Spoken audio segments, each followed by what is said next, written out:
30대의 총 자산 평균은 약 40대의 평균 순 자산은 얼마일까요? 1억일까요? 3억일까요? 그리고 중간 정도 살려면 얼마나 있어야 할까요? 나는 지금 중간은 가고 있는 걸까요? 사실 저는 제 월급은 말하기 싫지만 다른 사람 월급이랑 자산이 정말 궁금합니다. 그래서 오늘은 2025년 통계청 가계금융복지조사 데이터를 통해 대한민국 30, 40대 자산 수준을 알아보고 내 자산이 대한민국 몇 %인지 바로 확인해 보겠습니다. 참고로 대한민국 국가데이터처에서 발표한 이 자료는 국내 가구의 전반적인 경제적 삶의 수준과 재무 건전성을 상세히 다루는 매우 공신력 있는 자료입니다. 그리고 영상 후반에는 상위 20% 사람들은 대체 얼마를 가지고 있는지, 그리고 어떻게 자산을 늘렸는지도 함께 알아보겠습니다. 먼저 한 가지 꼭 알아야 할 것이 있습니다. 바로 평균의 함정입니다. 우리는 흔히 30, 40대의 평균 자산이 얼마일까 이렇게 생각합니다. 하지만 평균은 생각보다 현실을 제대로 보여주지 못합니다. 예를 들어 자산이 1억 원인 사람이 10명 있다고 가정을 해보면 이 방의 평균 자산은 당연히 1억 원입니다. 그런데 여기에 삼성 이재용 회장이 들어온다면 이재용 회장의 자산은 수십조 원입니다. 그러면 이 방의 평균 자산은 갑자기 수조 원 수준까지 올라가게 됩니다. 하지만 현실은 어떨까요? 나머지 9명의 자산은 여전히 1억 원 그대로입니다. 즉 평균은 소수의 엄청난 부자 때문에 숫자가 크게 올라갈 수 있습니다. 그래서 통계에서는 평균보다 더 중요한 숫자가 있습니다. 바로 중앙값입니다. 사람들을 자산 순서대로 줄 세웠을 때 딱 가운데 있는 사람의 자산으로 보통 사람의 현실이라고 보시면 됩니다. 그렇다면 2025년 기준 대한민국 30대 자산 수준은 어느 정도일까요? 30대의 총 자산 평균은 약 3억 1,498만 원입니다. 하지만 중앙값은 약 2억 420만 원입니다. 부채, 즉 빚을 제외한 순자산 기준으로 보면 평균은 약 2억 1,950만 원이지만 중앙값은 약 1억 2,640만 원입니다. 즉 현실적으로 보면 대한민국 30대 절반의 순자산이 약 1억 2천만 원 수준이라는 의미입니다. 40대로 넘어가면 자산 규모는 조금 더 커집니다. 40대의 총 자산의 평균은 약 6억 2,714만 원입니다. 하지만 중앙값은 약 3억 9,990만 원입니다.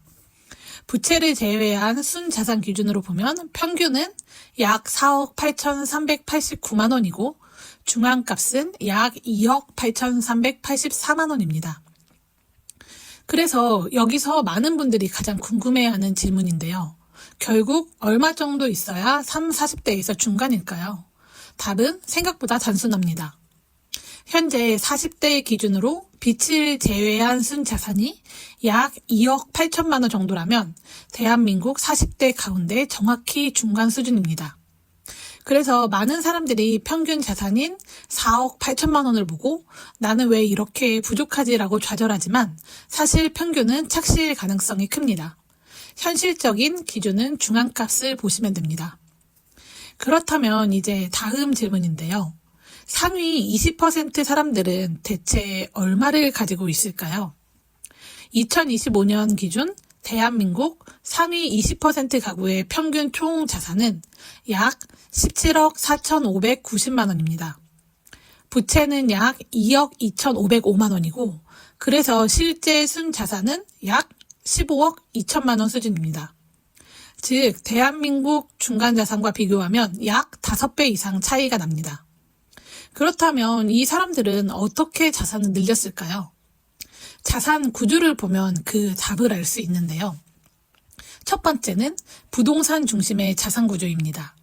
상위 20% 자산을 보면 전체 자산의 약 80% 이상이 실물 자산입니다.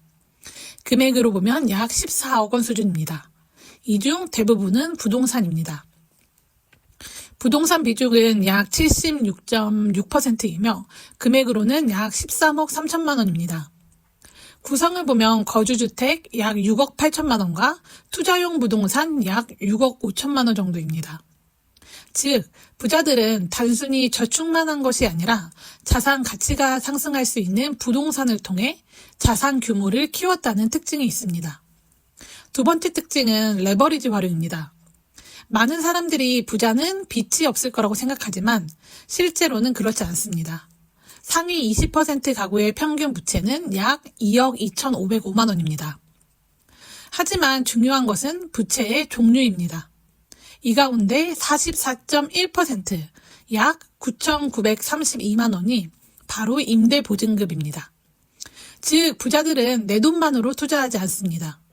세입자의 전세 보증금이나 담보대출을 활용해 레버리지 투자를 합니다.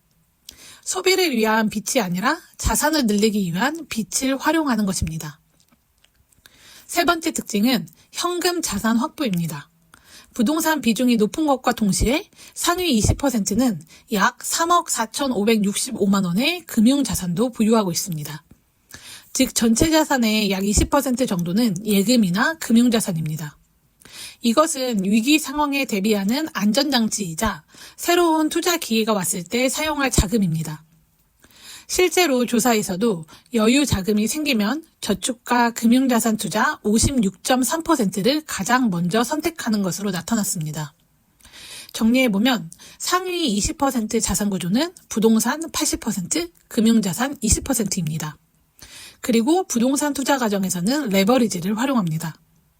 즉, 부자가 되는 방법은 단순히 저축만 하는 것이 아니라 종잣돈을 만들고 자산으로 이동시키고 레버리지를 활용해 규모를 키우고 동시에 현금 자산으로 안전성을 확보하는 것입니다. 지금 내 자산이 평균보다 낮더라도 좌절할 필요는 없습니다. 많은 사람들이 30대 후반에서 40대 사이에 자산이 빠르게 증가하는 구간을 경험합니다. 중요한 것은 지금 현 내 위치를 정확히 알고 다음 전략을 준비하는 것입니다. 그리고 마지막으로 여러분께 질문 하나 드리려고 하는데요. 여러분의 자산은 지금 대한민국 평균보다 높은 편인가요? 아니면 중간 정도라고 생각하시나요? 댓글로 여러분들의 생각도 남겨주세요. 들어주셔서 감사합니다.